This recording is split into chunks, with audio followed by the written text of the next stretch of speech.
Hi friends, आज हम बनाएंगे एक बहुत ही टेस्टी और बहुत ही फेवरेट रेसिपी सबकी, मशरूम मटर करी। और साथ में इसका एक गरम मसाला भी बनाएंगे। और ये सब बनाने के लिए यहाँ पे हमने लिया है उबली हुई मटर, मशरूम जिन्हें हमने बहुत ही अच्छे से धो लिया है, खड़े गरम मसाले लिए हैं हमने मसाला बनाने के लिए, कश्मीरी लाल मिर्च और कसूरी मेथी, प्याज लिया है हमने, अदरक लहसुन और हरी मिर्च का पेस्ट, फ्रेश टमाटर की प्यूरी, और हमने ली है दही जिसे हमने अच्छे से फेंट लिया है। तो शुरू करते हैं। सबसे पहले हम गरम मसाला के लिए एक पैन को गरम कर लेंगे। ये बहुत ज़्यादा गरम नहीं होना चाहिए। उसके बाद हमने यहाँ पे कुछ खड़े मसाले लिए हैं, जैसे काली मिर्च, जायफल जिसे हम बाद में डालेंगे। यहाँ पे हमने दालचीनी 2 ली है, चक्रफूल, बड़ी इलायची, लौंग, और हमने थोड़ी सी सौंफ ली है। हम इन सारे गरम मसालों को पैन में डाल लेंगे और इसे हम एकदम मध्यम आंच में धीरे धीरे भूनेंगे। इसमें मैं थोड़ा सा जीरा भी डाल रही हूँ।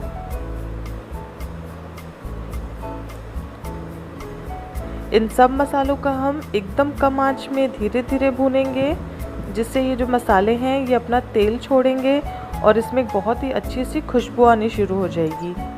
इसमें आप गैस की आंच को बिल्कुल भी तेज़ नहीं कीजिएगा, वरना जो मसाले हैं वो जल जाएंगे और जो हमारा गरम मसाला है वो बिल्कुल अच्छा नहीं बनेगा।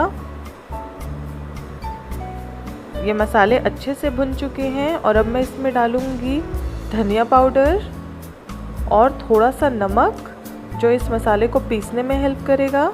और इसे ठंडा करके हम इस मसालों को अच्छे से पीस लेंगे, थोड़ा दरदरा। अब ग्रेवी के लिए यहाँ हमने एक सरसों का तेल गरम किया है और उसमें मैं एक बड़ी इलायची, एक दालचीनी और कुछ तेज पत्ता डालूँगी, थोड़ा सा जीरा डालूँगी। इसे हम एकदम कम आंच में धीरे धीरे भून लेंगे। हम खड़े मसाले तेल में हमेशा कम आंच में ही भूनते हैं। इसे हम तकरीबन 1 मिनट के लिए भूनेंगे ताकि ये जो अपना फ्लेवर है तेल में छोड़ दे। और फिर 1 मिनट के बाद इसमें हम डालेंगे प्याज बारीक कटी हुई। आप चाहें तो प्याज को पीस कर भी डाल सकते हैं। और अब हम इसे अच्छे से भून लेंगे जब तक प्याज का रंग हल्का सा लाइट ब्राउन नहीं हो जाता। प्याज को भी हम पहले धीमी आंच में ही भूनेंगे, जिससे ये धीरे धीरे पक जाए अंदर से। अगर आप तेज़ आंच में भूनेंगे तो ये ऊपर ऊपर से ब्राउन हो जाएगा, लेकिन अंदर से नहीं पकेगा। ये हमारा प्याज अच्छे से भुन चुका है और अब इसमें हम डालेंगे अदरक लहसुन और हरी मिर्च का पेस्ट। और अब हम इसे भी अच्छे से भून लेंगे जब तक अदरक लहसुन का जो पेस्ट है उसका पानी अच्छे से सूख नहीं जाता और तेल अलग नहीं हो जाता। ये अच्छे से भुन चुका है। और अब इसमें हम डालेंगे टमाटर की प्यूरी। यहाँ पे मैं फ्रेश टमाटर की प्यूरी यूज़ कर रही हूँ। आप चाहें तो यहाँ पे कैन वाली प्यूरी का भी यूज़ कर सकते हैं। इसे हम अच्छे से पकाएंगे बीच बीच में चलाते हुए। यहाँ पे आप मसाले को जितना अच्छे से भूनेंगे आपकी ग्रेवी का कलर उतना अच्छा आएगा। इसे हम अच्छे से भून लेंगे तेल जब तक अलग नहीं हो जाता। उसके बाद इसमें हम डालेंगे दही। यहाँ पे मैं ताज़ी दही ले रही हूँ, जिसे मैंने बहुत ही अच्छे से फेंट लिया है। इसे हम लगातार चलाएंगे ताकि जो दही है फटे ना। और यहाँ पे हम ठंडा दही का यूज़ करेंगे। जब भी आप ग्रेवी में दही डालते हैं दही ठंडी होनी चाहिए, उससे आपकी दही फटेगी नहीं। और इसे हम अच्छे से पका लेंगे।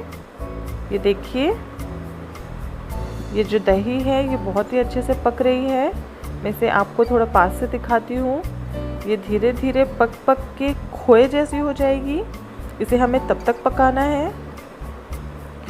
और उसके बाद इसमें हम डालेंगे थोड़ी सी शक्कर, जो कि दही और टमाटर की खटास को बैलेंस करेगा। और अब इसमें हम सूखे मसाले डालेंगे, हल्दी, धनिया पाउडर, लाल मिर्च का पाउडर। और इन सब मसालों को हम अच्छे से मिक्स कर लेंगे। इसमें हम डालेंगे थोड़ी सी कश्मीरी लाल मिर्च का पाउडर, जो इसे एक बहुत ही अच्छा सा लाल रंग देगी। और इन सब मसालों को हम तकरीबन 1 मिनट के लिए भून लेंगे। मसालों को भूनना बहुत ही ज़रूरी है ताकि उनका कच्चापन बिल्कुल चला जाए। ये मसाले अच्छे से भुन चुके हैं और अब मैं इसमें थोड़ा सा पानी डालूंगी, जिससे कि ये पानी ग्रेवी को जलने से बचाएगी। इसे हम लगातार चलाते हुए पकाएंगे और अब हम ग्रेवी को तकरीबन 5 मिनट के लिए लगातार चलाते हुए पकाते रहेंगे और बीच बीच में हम इसमें थोड़ा थोड़ा पानी ऐड करते रहेंगे ताकि जो ग्रेवी है वो जले ना। इस ग्रेवी को इस तरीके से पकाना बहुत ही ज़रूरी है ताकि इसमें एक अच्छा सा टेस्ट आ जाए सारे मसालों का। ग्रेवी अच्छे से पक चुकी है और अब इसमें मैं डालूंगी आधा कप पानी, ग्रेवी को थोड़ा पतला करने के लिए, और इसे हम अच्छे से मिक्स कर लेंगे।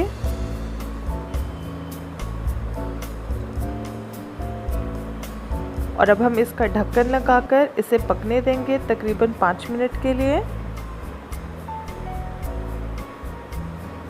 5 मिनट से अच्छे से उबल रही है हमारी ग्रेवी और अब इसमें हम डाल देंगे उबले हुए मटर। मैंने यहाँ फ्रोज़न मटर लिए हैं, आप चाहें तो ताज़े मटर भी ले सकते हैं, उन्हें भी आप उबाल कर ही डालें। और इसे भी हम ढक के पका लेंगे तकरीबन 5 मिनट के लिए।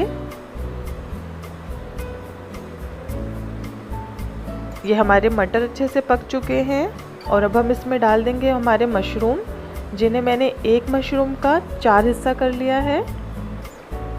इसे हम अच्छे से मिक्स कर लेंगे और इसे हम खुले आंच में ही तकरीबन 1 मिनट के लिए पकाएंगे। और इसमें डालेंगे हम थोड़ा सा नमक डाल के भी इसे हम अच्छे से मिक्स कर लेंगे। और अब हम इसे 5 मिनट के लिए पका लेंगे ढक्कन लगाकर। ये मशरूम अच्छे से पक चुका है। मैं इसमें कुछ प्याज डाल रही हूँ, प्याज के टुकड़े। ये इस ग्रेवी को बहुत ही अच्छा सा मिठास देगा। इसे भी हम ढककर 2 मिनट के लिए पका लेंगे। और यहाँ पे हम थोड़ी सी कसूरी मेथी को हल्का सा भून लेंगे।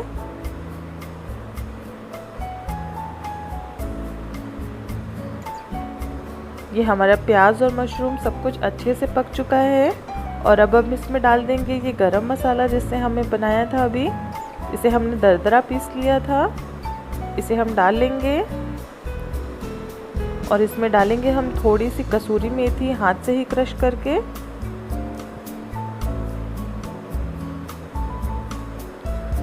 इसमें डालेंगे थोड़ी सी क्रीम, फ्रेश क्रीम, ये ऑप्शनल है। और ये हमारी सब्ज़ी बिल्कुल रेडी है और अब हम इसे सर्व कर सकते हैं। ये देखिए फ्रेंड्स, हमारी मशरूम मटर करी बिल्कुल रेडी है। ये बहुत ही टेस्टी बनी है, आप इसे ज़रूर ट्राई कीजिएगा। मशरूम विटामिन डी का एक बहुत ही अच्छा स्रोत होता है, ये बहुत ही हेल्दी होता है बोन्स के लिए। आप इसे ज़रूर ट्राई कीजिएगा और आने वाली वीडियोस के लिए चैनल को सब्सक्राइब करें, शेयर करें और किसी भी प्रॉब्लम के लिए रेसिपी से रिलेटेड आप कमेंट बॉक्स पे कमेंट करें। Thank you.